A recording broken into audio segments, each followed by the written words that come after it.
What's happening, Reject Nation? Greg Alba here. And John Humphrey over here. It was announced today, actually.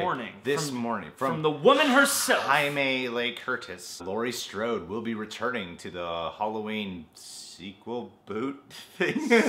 Sequel boot finale. Mulligan. Relaunch, but ending the series thing. I'm not sure. I'm sure whatever what this movie is about to become. Some people are saying that it's going to be the last Halloween movie. Yeah, okay. We've heard that line for like 8 Halloween movies in a row now. You know? I think it's, well, and every slasher ever. Every slasher says it's the end, the last one. New Blood only came out a year after the final chapter in the Friday the 13th franchise. I feel like ending a series just means you're gonna, you know, take a minute and figure out how to continue it. Jamie Lee Curtis posted it this morning. It says, same porch, same clothes, same issues. 40 years later, headed back to Haddonfield one last time for Halloween. Release date 10/19/18. See, because Jamie Lee Curtis is so much older now, I can't believe this will be her one last time. This will definitely be her last time. It's gonna be her last time. Well, what I really like about the Halloween franchise specifically is that the Strode bloodline is a very consistent thing throughout. Yeah. Excluding like 1 or 2, for sure part 3.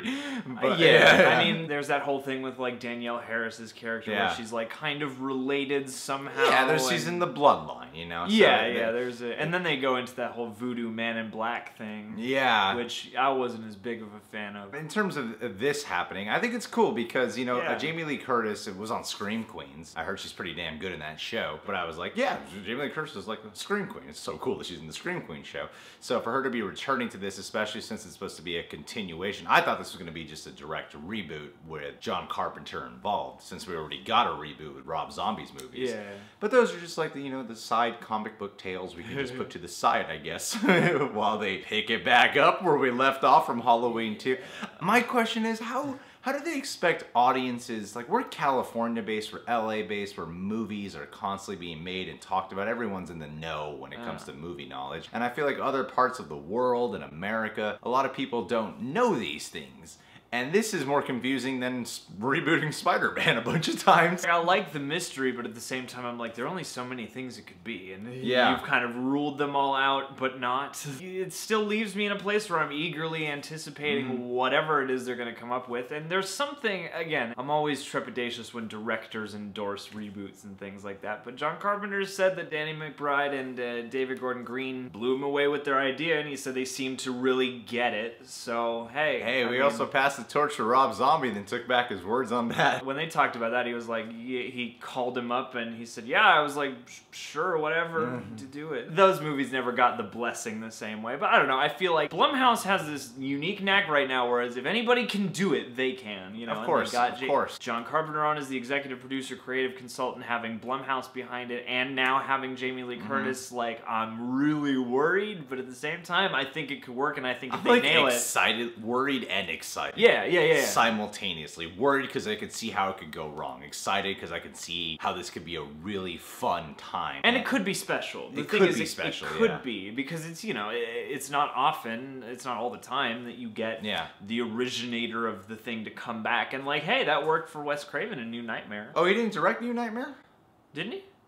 I thought that was the one who came back. But Carpenter's not directing this new one. No, but he's even just producing, so, I mean, but even so, coming back in a big way to the franchise that you created, in an instrumental, like creative involvement kind of way. Sure, but I still think it'll be more David Gordon Green's take on this and Danny McBride's take more than it would be John Carpenter just giving a blessing all the time on whatever decisions they're making. That's what it's. I really feel like it'll be more of a John Carpenter. Well, that's the thing I'm curious about too, is what his level of involvement is, because it seemed like he was gonna be involved. Yeah, he was talking about possibly doing the music for it. Yeah. And I'm sure, you know, it is his baby, and he seemed to actually throw in, like, he showed up for this one. It's like the Rob Zombie one, he collected the rights money, let Zombie do his thing, but this one he's actually here for. Well, I think what people are getting really confused by, especially for actual followers of the Halloween franchise, Jamie Lee Curtis's Laurie Strode supposedly dies in Halloween Resurrection. Well, based off how she died there, I could see her coming back, actually. I mean, Michael Myers comes back all the time. Runs in the family. Their brother and sister, you know? So sure, it could happen. But then there's like clarification out there, I forgot who said it, but someone said that this is supposed to take place after Halloween 2, kind of like when Bryan Singer made Superman Returns, which takes place after Superman 2. This is gonna almost be a hypothetical. What if we didn't stray? What if we didn't do 9 more movies? What if we didn't hyper deviate and then go right back, you know? And I think what makes it confusing for audiences to latch onto, they gotta do something at the beginning of the movie that makes it crystal cut clear that the other ones don't count if this is what they're doing. Jamie Lee Curtis returns in a couple of Halloween movies down the road, you know? So H2O and Resurrection. It makes it really confusing if they do see her again and everyone's like, isn't she? They have to make it clear cut in the beginning that this is taking place after Halloween 2 and the other ones don't count.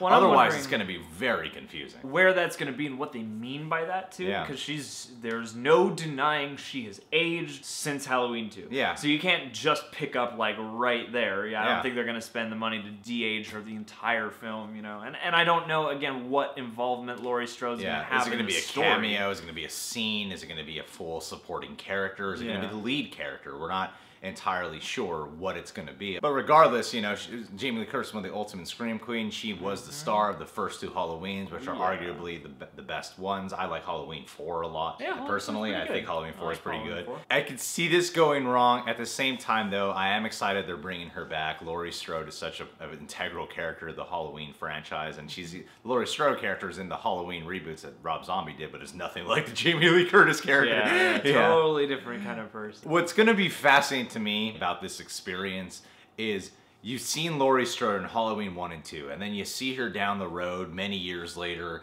in H2O and Resurrection. Then she had a specific take on Laurie Strode many years later after the events of Michael Myers. It was a very specific take on it. And now she's gonna have to disregard all that and do another specific take on many years later, even later down the road, you know? Without all the events of H2O Resurrection happening. I'm really curious to see what they're gonna do with her character. Are they gonna do something very different and more rewarding for fans? I hope so, man, because like we've had a couple wrap-ups now and like too many. And we're getting a third chance at this, you know, like, oh, she's back and she might actually put an end to this, and they're billing this as perhaps the final Halloween, like we said. I don't know how much I believe it. I don't buy any franchise, especially these horror movie franchises. I feel like it could be if it's good. If it's good, they might be able to actually leave this one alone, at least for a while. A while. Even Jigsaw's coming back. You know? And hey, I mean, it doesn't seem like they're rebooting Saw, so like in terms of like remaking the first film. So there's always something you can do, but it would be nice to have one of these guys just cap it off. You know, at least for now. I think she should just do True Lies 2. Campaign for that, baby. Woo, you and Arnold back together. Get degraded again. All right. Well, guys, are you excited for the new Halloween reboot, sequel, finale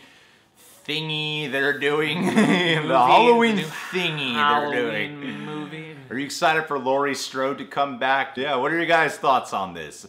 You can subscribe to The Real Rejects, click that notification bell, follow John Humphrey on Twitter and Instagram. You know, we did a how it could work for Friday the 13th. Like, we pitched our whole idea. It was like a 20-something minute video. Yeah, we did. And people really responded positively to that. And I've been contemplating, should we do Nightmare on Elm Street or Halloween? And I'm thinking, like, maybe we could tackle like a Halloween with all the information they gave us. Halloween with this information, how would we put it together? You know, in a good way. Oh man, we'd have to. What we'll have to do is watch the first 2, and also check out our Patreon. Become a Patreon today, people. Having a lot of fun over there. Jump on it.